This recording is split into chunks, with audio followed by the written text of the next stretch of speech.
Halo Sisi, dimanapun kita berada, saya percaya kita ada di dalam perlindungan dan penjagaan Tuhan atas kita semua. Seperti kita tahu bahwa hari-hari ini kita lagi ada dalam namanya social distance, but saya tahu bukan spiritual distance.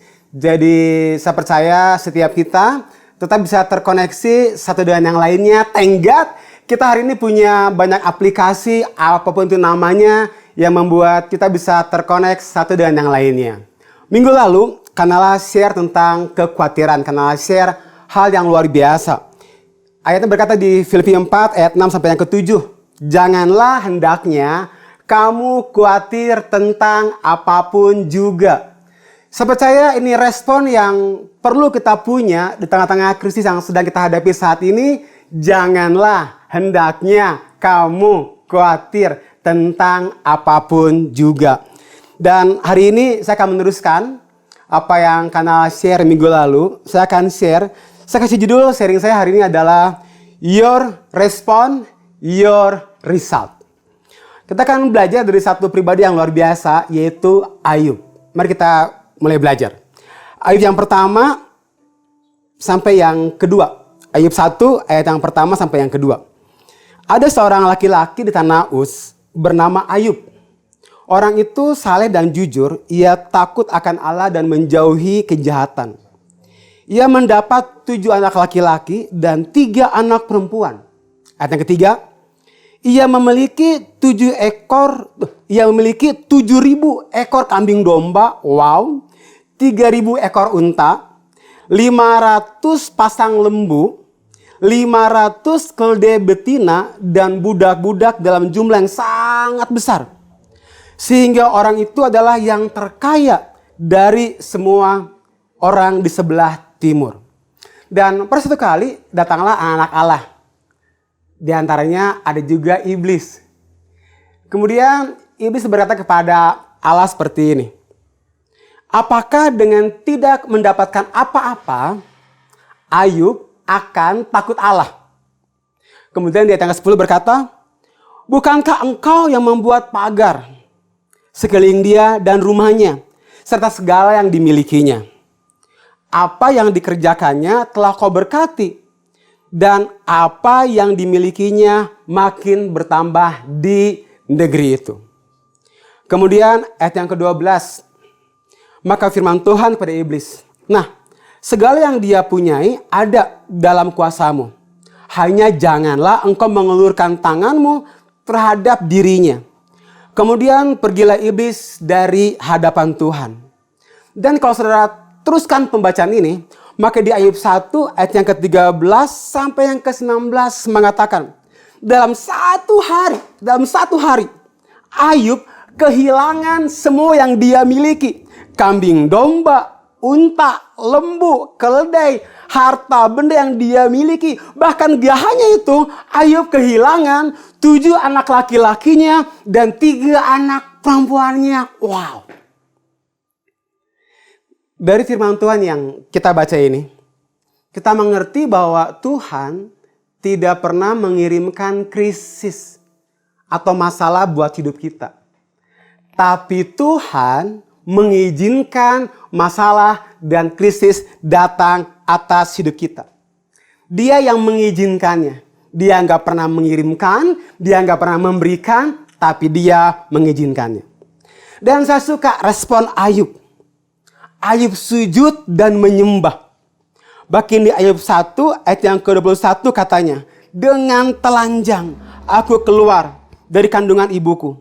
Dengan telanjang juga aku akan kembali ke dalamnya. Tuhan yang memberi, Tuhan yang mengambil. Terpujilah nama Tuhan. Dan saya percaya, sama seperti Tuhan memagari Ayub, demikian juga Tuhan memagari kita semua. Mazmur 5 ayat yang ke-12. Sebab Engkaulah yang memberkati orang benar ya Tuhan.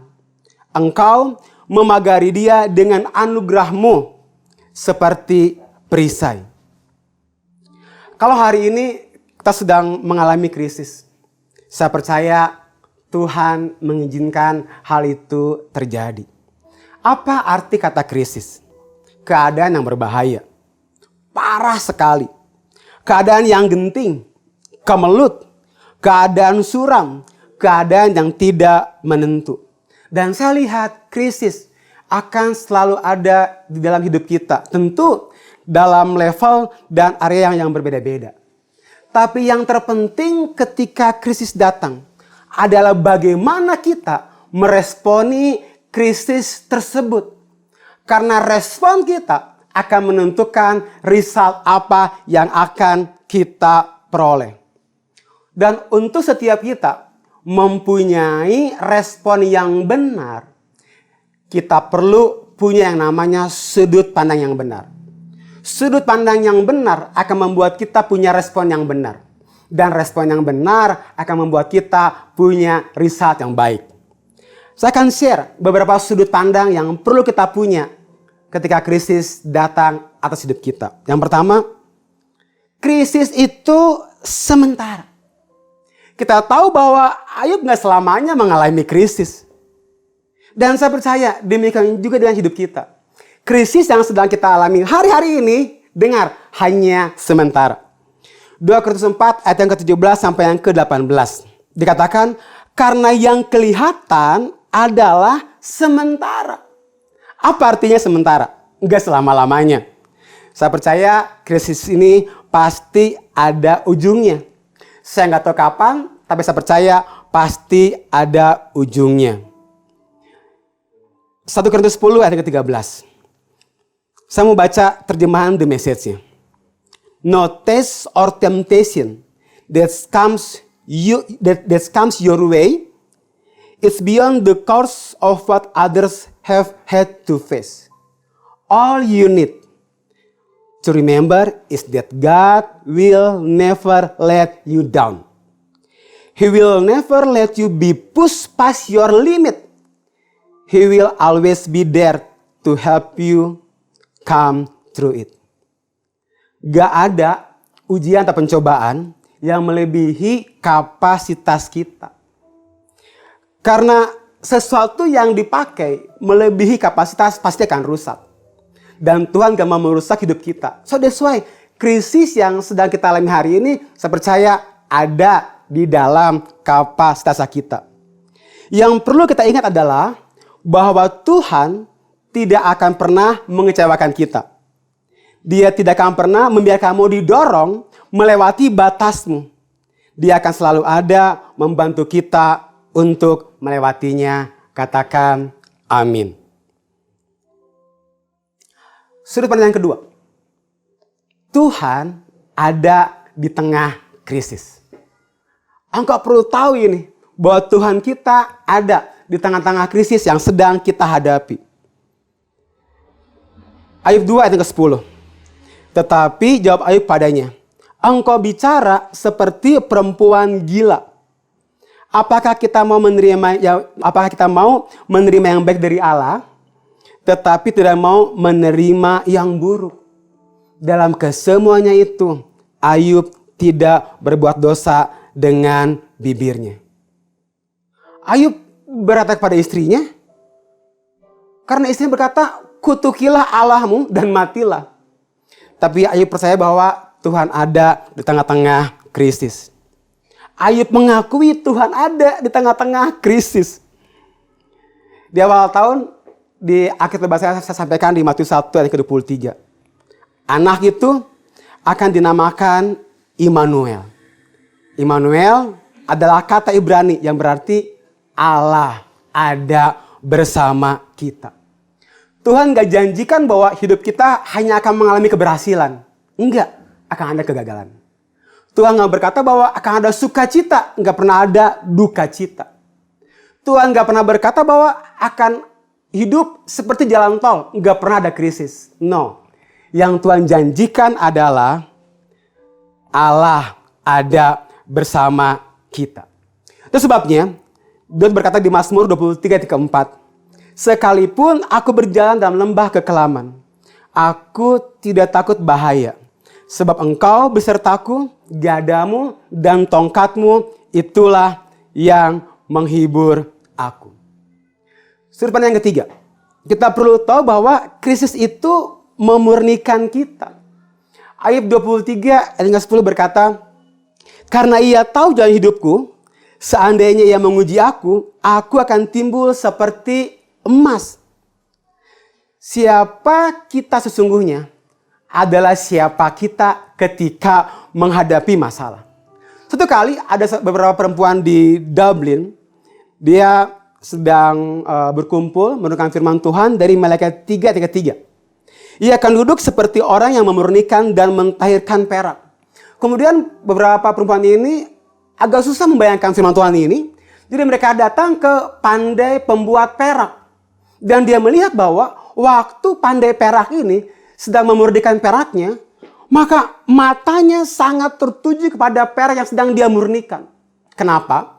Karena setiap kali perak dimurnikan, maka perak tersebut akan mengangkat setiap kotoran-kotorannya, dan pandai perak ini segera membuangnya. Dan dia ngomong gini, keberhasilan saya memurnikan perak ini adalah ketika saya dapat merefleksikan wajah saya atas perak ini. Bukankah Bapa di surga lebih dari pandai perak ini? Ketika kita sedang mengalami krisis hari-hari ini, saya percaya sekali matanya sedang tertuju pada kita. Karena dia sedang mengambil setiap kelemahan-kelemahan atas hidup kita. Mungkin ketakutan yang sedang Tuhan angkat hari ini. Mungkin kekhawatiran yang sedang Tuhan angkat hari ini. Mungkin ketamakan yang sedang Tuhan angkat hari-hari ini. Tuhan mengangkatnya sampai dia bisa melihat, merefleksikan hidupnya atas hidup kita. Ya. Sudut pandang akan menentukan respon yang kita buat. Dan respon akan menentukan result apa yang akan kita peroleh. Respon seperti apa yang perlu kita bangun ketika krisis datang atas hidup kita. Saya tahu kita lagi ada dalam kondisi yang gak mudah untuk berespon. Tapi percayalah, respon yang baik akan membawa result yang baik.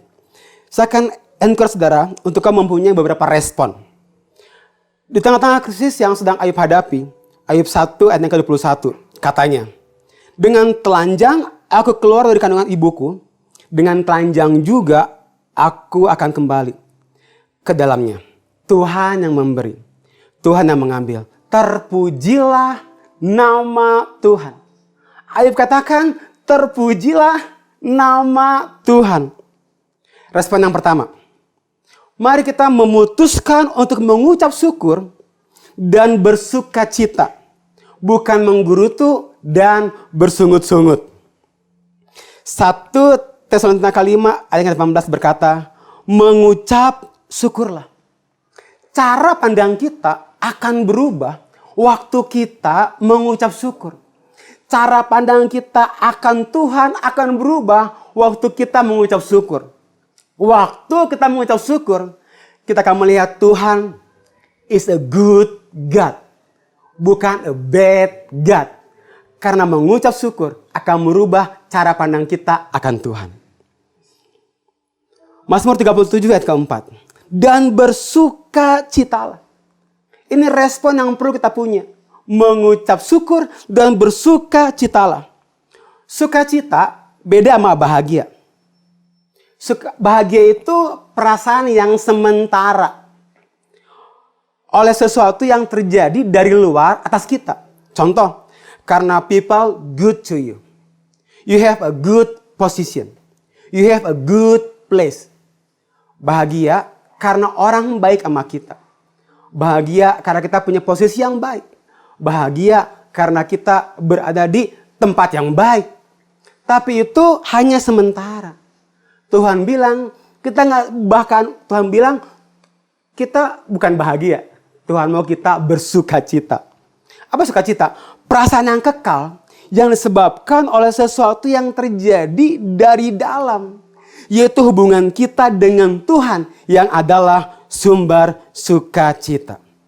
Tuhan mau untuk kita mengucap syukur dan bersukacita, bukan menggerutu atau bersungut-sungut.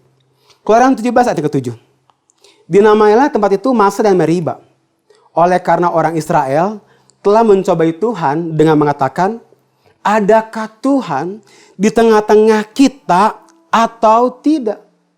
Ini cerita tentang bangsa Israel lagi dalam perjalanan dari Mesir menuju tanah Kanaan. Dan ketika mereka sampai di daerah Rafidim, mereka kembali gak menemukan air. Kemudian mereka kembali bersungut-sungut. Mereka bersungut-sungut pada Musa. Bahkan mereka mulai mempertanyakan Musa kenapa dibawa dari Mesir ke padang gurun. Bahkan mereka mulai mempertanyakan penyertaan Tuhan atas mereka. Saya cari, apa artinya Masa dan Meriba? Masa berarti mencobai. Meriba berarti mencaci. Mereka mencobai Tuhan dengan menyaksikan penyertaan Tuhan. Mereka mencaci Musa karena membawa mereka keluar dari Mesir. Di tengah-tengah krisis yang sedang kita hadapi saat ini, mungkin kita bertanya-tanya, adakah Tuhan di tengah-tengah kita? Adakah Tuhan atas keluarga saya? Adakah Tuhan atas bisnis saya? Adakah Tuhan atas perusahaan saya? Adakah Tuhan atas pernikahan saya? Adakah Tuhan? Waktu Israel mencaci bahkan mencela, apa yang terjadi? Bilangan 14 ayat ke-28. Di padang gurun ini bangkai-bangkaimu akan berhantaran, yakni semua orang di antara kamu yang dicatat, semua tanpa terkecuali, yang berumur 20 tahun ke atas, karena kamu telah bersungut-sungut kepadaku. Respon yang benar akan membawa kita masuk ke dalam rencana Tuhan. Respon yang salah, bersungut-sungut dan menggerutu, akan membawa kita keluar dari rencana Tuhan. Hari ini, satu kita gak mudah. Tapi mulai putuskan mengucap syukur dan bersuka cita. Respon ini akan membawamu masuk ke dalam rencana Tuhan. Ayub 2 ayat ke-10. Tetapi jawab Ayub kepadanya, engkau berbicara seperti perempuan gila. Apakah kita mau menerima yang baik dari Allah, tetapi tidak mau menerima yang buruk? Dalam kesemuanya itu, Ayub tidak berbuat dosa dengan bibirnya. Saya suka dengan jawaban Ayub ini. Dia tidak berbuat dosa dengan bibirnya. Respon yang kedua, Ayub memutuskan untuk percaya bukan panik. Dalam hidup ini, terkadang hal yang baik datang menghampiri hidup kita. Tapi terkadang juga hal yang buruk datang menghampiri hidup kita. Kadang hidup kayak ada dalam masalah yang begitu sulit. Hidup kayaknya nggak fair banget. Tapi terkadang hal buruk Tuhan izinkan datang atas hidup kita. Iman yang sejati adalah iman yang mempercayai Tuhan di segala musim kehidupan kita. Adalah mudah untuk mempercayai Tuhan ketika segala sesuatu baik. Tapi saya tahu enggak mudah untuk tetap mempercayai Tuhan ketika melihat kenyataan yang enggak baik terjadi atas hidup kita. Tapi mari hari ini punyai iman yang sejati. Iman yang mempercayai Tuhan di segala musim kehidupan kita.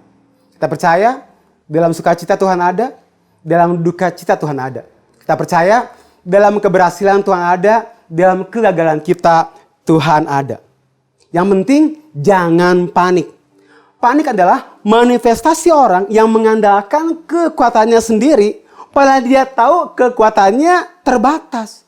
Itu sebabnya dia panik. Dia tahu dia nggak sanggup, tapi dia coba menghandle masalahnya pakai kekuatannya sendiri. Jangan panik ketika engkau ada dalam lembah kekelaman dalam hidupmu. Saya mau baca ayat bagus. Yesaya 41 ayat yang ke-10. Saya baca terjemahan The Message-nya dengan begini. Don't panic. I am with you. Jangan panik. Aku bersamamu.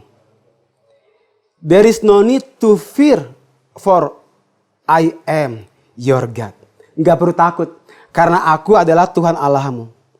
I will give you strength. Tuhan akan memberikan kekuatan. I will help you. Amin, Tuhan akan menolong kita. I will hold you steady. Keep a firm grip on you. Aku akan membantumu. Aku akan memelukmu dengan mantap. Terus mencengkeramu. Putuskan untuk percaya dan gak panik. When you don't see his hand, you must trust his heart. Iman itu kompas kehidupan kita. Kehilangan iman, kita akan kehilangan arahan di dalam hidup kita. Hal yang ketiga, terakhir. Ayub memutuskan untuk berpikir positif dan bukan berpikir negatif. Ayub memutuskan untuk berpikir positif, bukan berpikir negatif. Setiap hari, peperangan ada di sekitar kita. Ini peperangan bukan memperebutkan tambang emas, batu bara, bukan. Ini peperangan setiap hari dari kita bangun pagi. Iblis berusaha menguasai pikiran kita. Karena kalau iblis dapat menguasai pikiran kita, memanipulasi pikiran kita, mendominasi pikiran kita, dia akan menguasai, memanipulasi, mendominasi hidup kita. Iblis mencoba mengambil hidup kita dengan memasukkan, mengetuk pikiran yang negatif atas hidup kita. Apakah kekhawatiran menambahkan sesuatu buat hidup kita? Kita udah tahu, kekhawatiran gak menambahkan apapun. Tapi kok masih khawatir? Kita udah tahu bahwa menurut penelitian 85% apa yang dikhawatirkan orang nggak terjadi. Bahkan 79% dari 15% yang terjadi, sekalipun terjadi nggak seperti yang ditakutkan. Malah memberikan kebaikan. Tapi anehnya kok kita masih khawatir? Karena pikiran khawatir akan terus mengetuk pintu pikiran kita. Dari mulai bangun pagi, kita baca sosial media, udah banyak hal yang negatif. Karena pikiran negatif akan setiap hari, setiap kali mengetuk untuk masuk ke dalam pikiran kita. Mungkin bangun pagi udah bingung nih, dengan keadaan kayak gini, buat yang pengusaha, gimana membayar THR? Penjualan nggak ada. Mungkin yang keluarga dengan kayak gini, gimana mau bayar uang sekolah anak? Mungkin dengan kayak gini banyak hal yang khawatir akan terjadi. Dengar, jangan biarkan pikiran negatif masuk ke dalam pikiranmu. Itu sebabnya kita perlu mengisi pikiran kita, menjaga pikiran kita, memperbaharui pikiran kita dengan kebenaran firman Tuhan. Ketika kita memutuskan untuk berpikir positif, bukan berpikir negatif, maka kita akan melihat Tuhan kita lebih besar dari krisis yang sedang kita hadapi. Ketika kita memutuskan untuk berpikir negatif, bukan positif, maka kita akan melihat krisis kita lebih besar dari Tuhan yang kita sembah. Ketika kita memutuskan untuk berpikir positif, bukan berpikir negatif, kita akan tahu siapa kita di hadapan Tuhan. Siapa kita di hadapan Tuhan? Zakaria 2 ayat yang ke-8. Siapa yang menjamah kamu, berarti menjamah biji matanya. Siapa yang menjamah kita, berarti dia menjamah biji matanya Tuhan. Betapa kita sangat berharga buat Tuhan. Siapa kita? Engkau biji matanya Tuhan. That's why, untuk memutuskan berpikir positif, bukan berpikir negatif, maka iman kita perlu bangkit. Roma 10 ayat ke-17. Jadi, iman datang dari pendengaran melalui firman Kristus. Waktu kita membaca firman Tuhan sampai mendengar, iman akan bangkit. Waktu iman bangkit, kita nggak lagi berpikir negatif, kita akan berpikir positif. Waktu kita berpikir positif, kita akan melihat Tuhan lebih besar dari krisis yang sedang kita hadapi. Waktu kita berpikir positif, kita akan tahu siapa kita di hadapan Tuhan. Pikiran negatif akan membawa hasil negatif. Pikiran yang positif akan membawa hasil yang positif. Saya akan akhiri dengan ini. Ayat 42 ayat yang kelima. Aku sudah mendengar kabar tentang engkau hanya dengan telinga. Tetapi sekarang mataku telah melihat engkau. Dulu Ayub hanya mendengar Tuhan dari kata orang. Tapi sekarang dia melihat, dia mengalami, dia merasakan Tuhan. Ayub mengalami krisis yang begitu hebat. Dia kehilangan semua kekayaannya, semua anak-anaknya, istrinya meninggalkan dia. Bahkan Ayub ditimpa dengan bara yang busuk dari ujung kaki sampai ke rambut. Bahkan 3 sahabatnya udah gak lagi mengenali muka Ayub, tubuhnya Ayub. Karena demikian hebat bara yang diderita oleh Ayub. Bahkan Ayub mengambil sekeping beling untuk menggaruknya. Tapi respon yang benar akan selalu membawa kita punya result yang bagus. Respon yang benar akan selalu membawa kita masuk dalam rencana Tuhan. Ayub 42 ayat yang ke-12 sampai yang ke-16. Tuhan memberkati Ayub dalam hidupnya. Yang selanjutnya lebih daripada dalam hidupnya yang dahulu. Ternyata setelah Ayub punya respon yang benar melewati krisis, Tuhan buat 2 kali lipat kekayaan yang dia punya. Ia mendapat 14.000 ekor kambing, sebelumnya 7.000. Dan 6.000 unta, sebelumnya 3.000. 1.000 pasang lembu, sebelumnya 500. 1.000 ekor keledai betina, sebelumnya 500. Ia juga mendapat 7 orang anak laki-laki dan 3 orang anak perempuan. Dan anak perempuan yang pertama diberinya nama Yemima, yang kedua Kesia, dan yang ketiga Keren Hapuk. Di seluruh negeri tidak terdapat perempuan yang secantik anak-anak Ayub. Dan mereka diberi ayahnya milik pusaka di tengah-tengah saudara-saudaranya laki-laki. Sesudah itu, Ayub masih hidup 140 tahun lamanya. Ia melihat anak-anaknya dan cucu-cucunya sampai keturunan yang keempat. Anak-anak perempuan Ayub menggambarkan perubahan yang Ayub alami setelah dia mengalami krisis. Apa Yemima? Yemima itu artinya burung merpati. Bicara soal pengurapan. Apa artinya Kesia? Bicara soal parfum.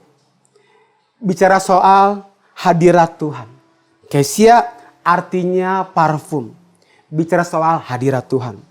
Keren Hapuk artinya tanduk. Bicara soal kekuatan. Kehidupan Ayub karena punya respon yang benar setelah dia melewati krisis, Tuhan buat double apa yang dia punya. Cuman dia menjadi seperti orang yang luar biasa. Dia menjadi orang yang penuh dengan pengurapan, berjalan dalam hadirat Tuhan, berjalan di dalam kekuatan. Dengan krisis yang sedang kita hadapi hari ini, kalau kita memutuskan untuk mengucap syukur dan bersuka cita, bukan bersungut-sungut dan menggerutu. Kalau kita memutuskan untuk percaya dan bukan panik. Kalau kita memutuskan untuk berpikir positif, bukan berpikir negatif.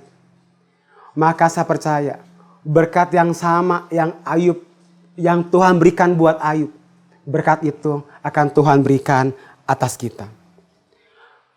Kalau Tuhan bawa Ayub melewati krisisnya karena responnya, biarkan kita punya respon yang benar supaya Tuhan membawa kita melewati setiap krisis yang sedang kita hadapi. Saya percaya krisis ini akan berakhir. Saya nggak tahu kapan. Tapi saya percaya krisis ini akan berakhir. Tapi yang terpenting bukan kapan awal krisis, kapan akhir krisis. Yang terpenting apa yang kita kerjakan di tengah-tengah krisis akan menentukan kita akan jadi seperti apa dan akan menentukan apa yang Tuhan akan percayakan di dalam hidup kita. Tetap kuat di dalam Tuhan. Tuhan Yesus memberkati. Terpujilah